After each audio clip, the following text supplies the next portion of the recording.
To the time, Shri Suresh Prabhu. Thank you, sir. Sir, I propose to oppose not the bill, but the tendencies as well as the way in which the bill is introduced to replace an ordinance. I wish to oppose it on two counts. One, because it's an ordinance and everybody has already said about it, so I don't intend to repeat it again. But also on some other count, that there are various legislation which are already in vogue on environmental issues. Instead of amending those legislations, trying to consolidate all the legislations in under one legislation, calling it a comprehensive legislation for environment, we are bringing about another act and confusing a person, the affected person, who may be interested to proceed in taking advantage of the various good provisions that exist in this bill. There is an Environment Protection Act, which prevents and misuse and abuse of environment in certain cases.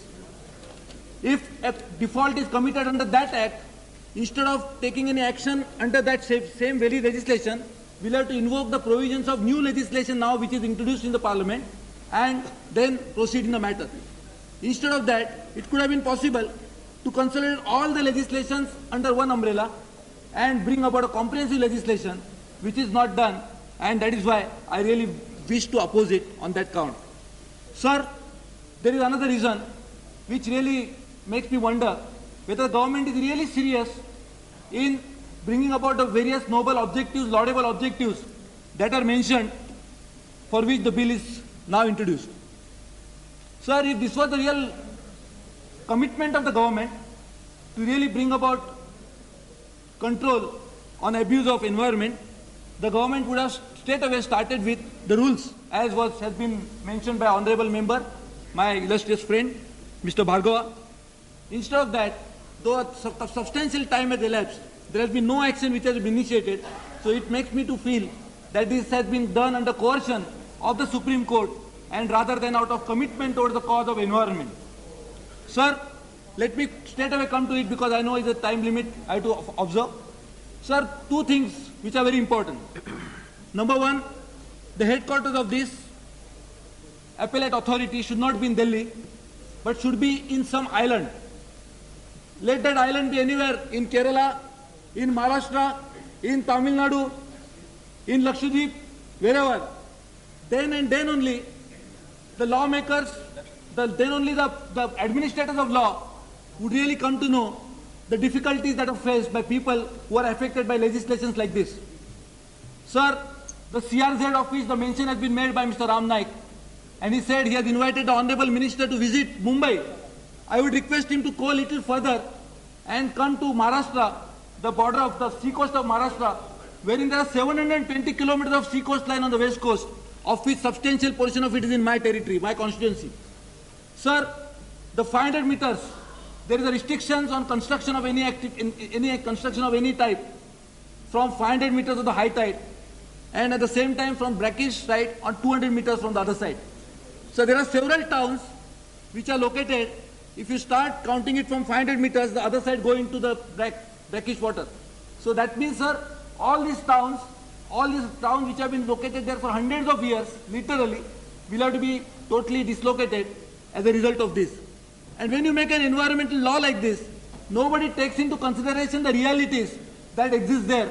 And so, if this new appellate authority is going to be based in Delhi, first we'll have to enlighten members of this proposed authority about what the sea means, where the sea water flows, and what are the difficulties that are faced by the people whose life is going to be affected by this new legislation. Yes, and not for the people who live around the sea coast. You have not made it quite clear what you are trying to get at. One limit is 500 meters above the high tide. Yes. That is one limit. Yes. What is the other limit you are saying? Some brackish water or something? If there are backwaters, so if there are creek, so from the creek if you start counting, the CRZ1, CRZ2, the various modifications, if you start the creek, if there is any inhabitation on the creek, if within the 200 meters of the tide from there. There may be some creek at the back. That's right. So this is something which is affecting the lives of thousands of people, lakhs of people, and I feel that this legislation, now there is a provision in the very legislation that is proposed, which is replacing the ordinance, that a central government also can, if feel affected or feel concerned about it. So I request the Honorable Minister to immediately first take administrative measures to ensure that the miseries of these people is removed. Secondly, if necessary, suo motu, move the authority on behalf of the central government. Sir, it is... You've got another 3 minutes. This is just a warning bell. Time is supporting. Okay. This is just a warning bell. Okay, sir. So I wish you also give a warning bell to the minister, sir, because this is something which is affecting our people. Okay. Sir, the environmental laws, environmental activists, which are now mushrooming in the country, all over the country, I think there is a need for legislating about who really is an environmentalist in the country. Everybody who knows and does not know anything about environment is qualified to be an environmentalist. Yes. And I think the definition of environmentalist is now constituted to be one who doesn't know anything about it can call himself to be one. And sir, in that process, our lives of thousands of people are really getting affected because...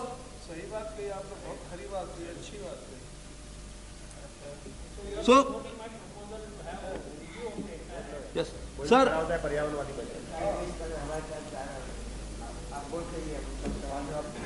So, sir, let me say about one thing. The provisions of the Act are really good, laudable. There are some amendments which I not the time to propose amendment, but let me put it for the consideration of the Honorable Minister. Sir, there is a provision for a retired judge to head the commission. I think just to bring about the sense of equity and natural justice that is supposed to be delivered by this mechanism. But sir, what is the need for having a retired secretary? Is it that this proposed environmental body is trying to find jobs for retired secretaries? Or is it the purpose of this? I really don't know why it is the provision in the Act. It could well be a retired secretary could qualify himself to be a member of this. But why there is a statutory provision which requires and makes it mandatory on the part of the government to appoint necessarily one retired secretary? I really would like the Minister to enlighten us about the rationale behind making such a provision in the Act. Sir, another thing, there are various types of pollution. There is air pollution, sound pollution, which he has mentioned should be included. I strongly support. And there is also air pollution. But sir, can there be a one person in the world? There are colleges, universities, specializes in imparting knowledge on various issues and various aspects of environment. But we really find in India, one person could talk about environment on all aspects of environment, whether it's air, sound, water. So sir, I would request that there has to be a statutory provision in the Act to make sure that all aspects of environment science should be represented in this proposed body. Otherwise, we would find that the various judgments that would be delivered may really come in for a judicial scrutiny in one form or the other and may be struck down on account of lack of application of mind, only because we are not making proper provisions in inception of the bill itself.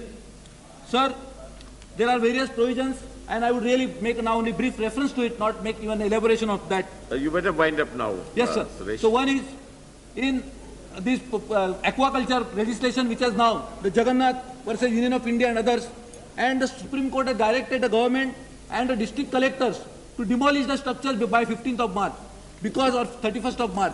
Sir, because this proposed legislation is coming, is the government thinking of going in for a review petition to make sure that at least there is some time limit granted to them so that this proposed appellate authority could hear the views of the aggrieved and could come to some conclusion? Is that what I would like to know from the Minister? And I really thank you, sir, for giving me time. Thank you very much.